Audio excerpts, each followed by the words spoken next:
y'all, this thing cut out again. I have no idea why. Okay.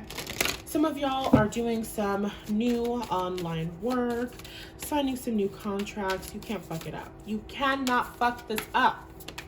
If you hear nothing else, hear me when I say you cannot fuck this up. And that means release the dark wound, let love live. If it hasn't happened yet, then that's because it's not time for it to happen yet. And that's okay.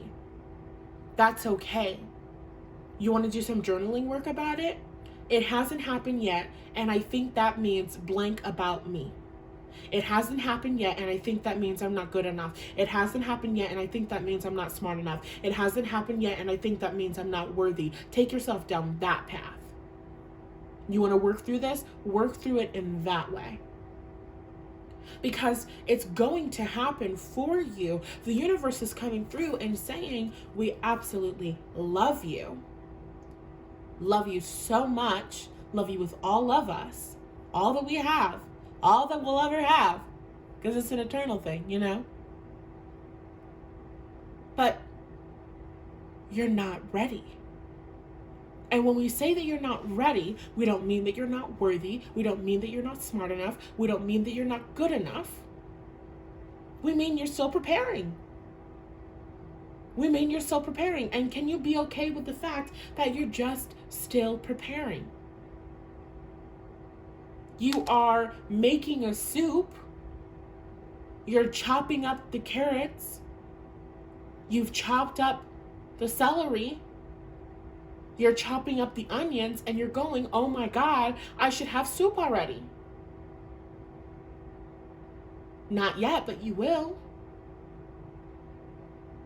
You're still preparing and putting things together, and you might not be seeing the results that you want to see yet. But that's because you're not going to taste the soup until the soup is done. And you might not be so early in the process that you're only chopping the onions or doing whatever. But it's just not ready yet. And can you give yourself grace? And can you give yourself love? Can you give yourself compassion? Can you give yourself understanding enough so to say, you know what? I have had one hell of a life. I have had a life where, as a result of my lived experience, I have had to take the time to do this healing work, to learn how to love myself, etc., etc. I have gone through enough. And so I'm just going to make the choice today to stop putting myself through the trauma. I'm going to make the choice today to stop putting myself through the pressure of forcing myself to be somewhere.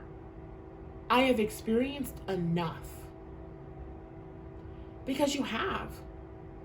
You've experienced enough judgment, you've experienced enough shame, you've experienced enough guilt, you've experienced enough manipulation, you've experienced enough rejection, you've experienced enough heartbreak, you have experienced enough not being loved.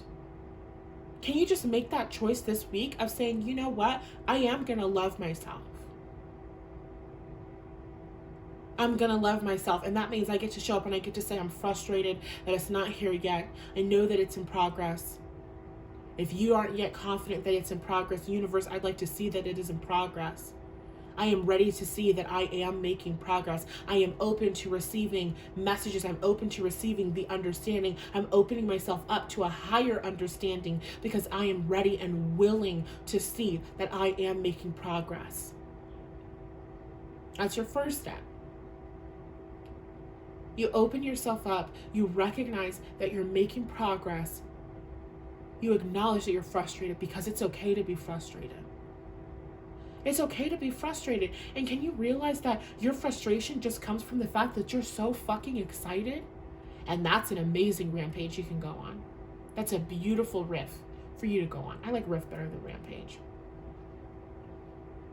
I am just so excited to be living my life. I'm so excited to be doing my thing. I'm so excited to have this experience and this experience and this experience. I'm so excited. I'm so excited to be in love. I'm so excited to travel the world. I'm so excited to go to Spain. I'm so excited to go to Spain. I'm so excited to go to Europe. I'm so excited to see the oceans that I've only ever seen in my dreams. I didn't even know that they existed. I had dreams of the oceans before. Italy is calling me. I'm so excited. I'm so excited to be creating the content in the way that I want to create the content. I am so excited to have my setup the exact way that I want to have my setup. I'm so excited to have my clothes the exact way I want to have my clothes. I'm so excited to have my kitchen the exact way that I want to have my kitchen. I'm so excited to have my desires. I am so excited to have my desires.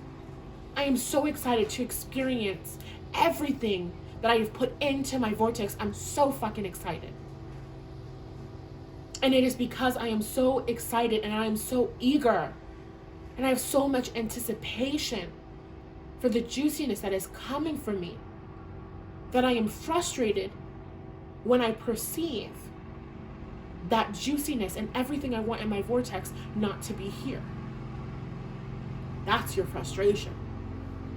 Your frustration is I'm so excited. I have so much energy moving in the direction of this thing. And then I look around, wait a second, nothing has manifested yet. So when you're experiencing that frustration, what are you focused on? You're focused on the fact that nothing has manifested yet. And so it would serve you to continue going on those riffs. Oh my God. The gardener couldn't be right outside my window. Couldn't be. I didn't even know that he came here this early. I don't know who the fuck that is. I'm just kidding. I know the gardener's here. Anyway, damn, my window's open to everything. Sorry. My point is I lost it because our gardener was irritating me with the noise, but I have the window open. I didn't know he was coming right now. That's okay. Moment of contrast. Okay, frustration. Your feeling of frustration comes because you are recognizing all of the things that aren't here yet, all of the things that aren't happening. Spend more time going on riffs. If this feels good to you, spend more time going on riffs like I just did. I am just so excited. I'm so excited. I'm so eager. I'm so eager to be the woman who can say, I want to go visit Fiorella in Spain, and I just book a ticket and I book a really amazing hotel and I just go and spend a couple weeks in Spain just because I want to, and I'm friends with the locals. And there's so much to do. My friend, who is going to be one of the biggest musicians, her career is booming and blossoming. I want to go to her earlier shows. I want to go take belly dancing classes in Spain. Are you fucking kidding me? It's the Cheater Girls 2, but better. Oh my God. It's the Cheater Girls 2. That's crazy. I just realized that. Get into it. But my version, my spin. And in this case, the angel musician is my friend who's showing me around the city. Oh my God. I'm not going to break out into song. But if you know the Cheetah Girls 2 and you know Strut, then that's basically what happens. I'm living the Cheetah Girls 2. Isn't that so exciting? Spend more time in that. I feel so good talking about that. I could have so many conversations about that. You are at this point in your life where you can have so many conversations about the future and what you want to happen. You no longer have to spend time.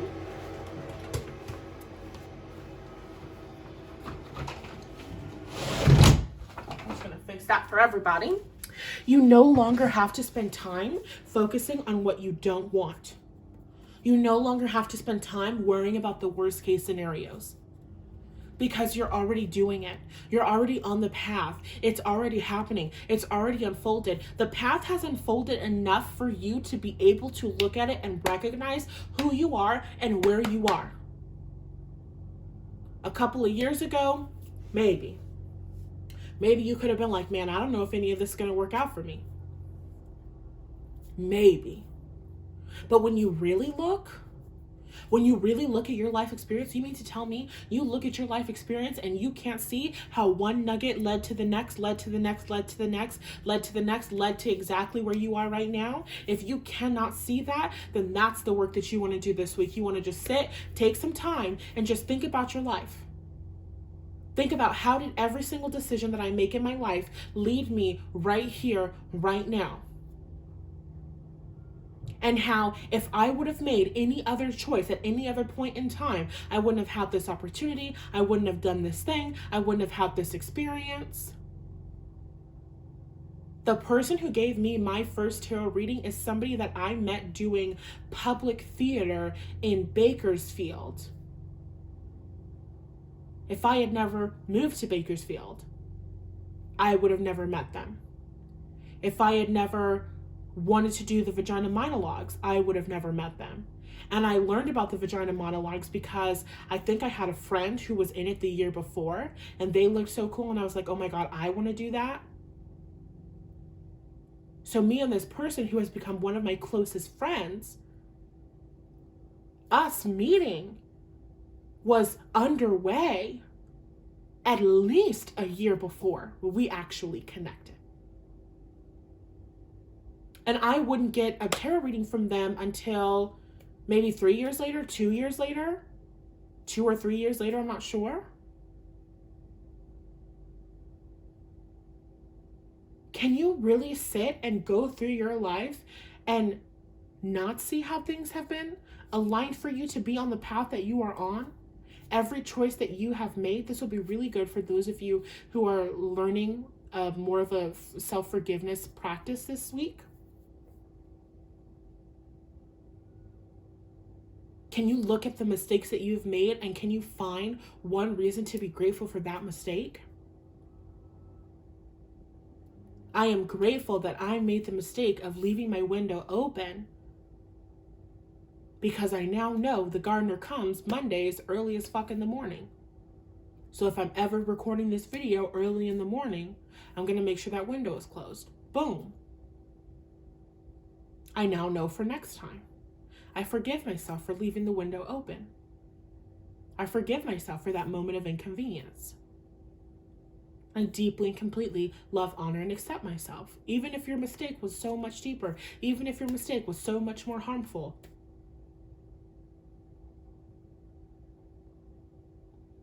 You can forgive yourself. Someone else's pain and someone else's experience can be valid without shame and guilt and feeling bad. Someone else's pain can be valid without you beating yourself up over a mistake. Of course, it's normal and natural to be like, oh my God, I hurt your feelings. I'm sorry. Oh wow, I did something that didn't get me the result that I thought that it would. Oh shit. Oh. I forgive myself. And let's see.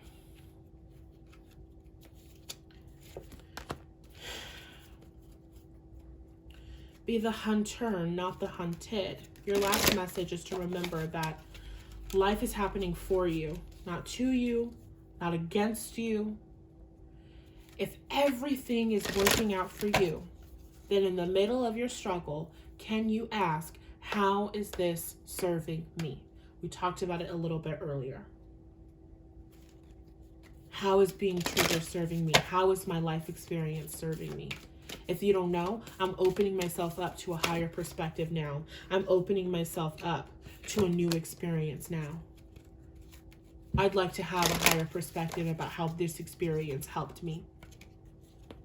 How is this serving me on my life path? And those answers will absolutely come to you because you deserve them.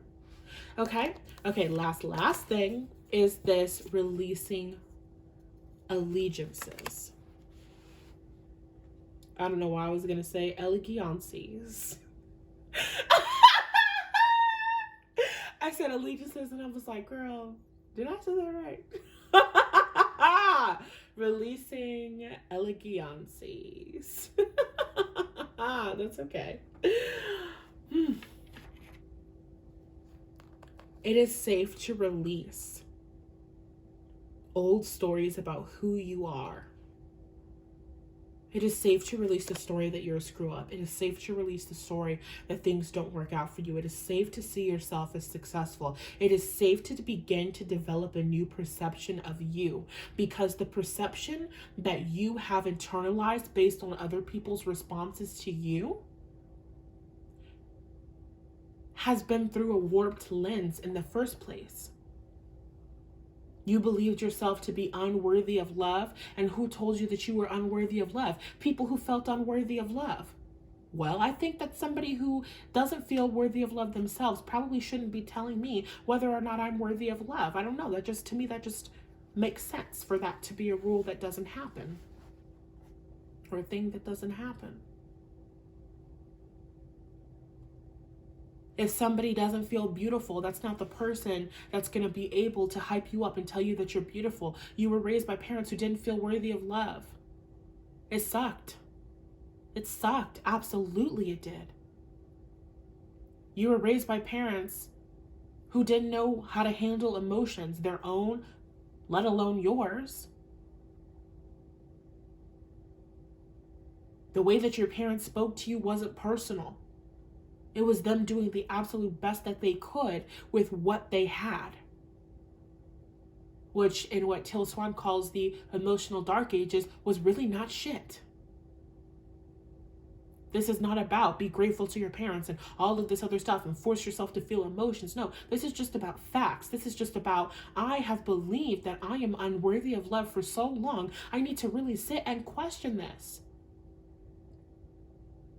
When is the last time that you questioned the belief that you're a failure? When is the last time that you questioned the belief that you're a screw up? When is the last time that you questioned the belief that things don't work out for you? When is the last time that you really sat and said, wait a second, is this shit true? Is this true? Take out my warped lens that I inherited from my parents and got warped some more as the momentum built, based off of what I was a vibrational match to as a consequence of my lived experience. Don't look from that lens. Look from the lens of a higher perspective. Look from the lens of the universe. Look from the lens of somebody else. If you didn't have your life, if you were just telling your life story to somebody else, would they see a loser that things don't work out for? Would they see somebody doing amazing shit? Would they see somebody overcoming? Would they see somebody on the journey to success? Would they see somebody who is making it, somebody who is paving the way for themselves, somebody who is doing the damn thing, somebody who is led by the universe, somebody who is supported by the universe? What would they see? And can you be open to establishing their perspective of you, their perception of you as accurate and truthful? The things your parents told you about you being difficult and you being all of these other things. Would those stories be true if they have the capacity to handle emotions and all of these other things? So how true is that story? How true is the story that you're unworthy of love?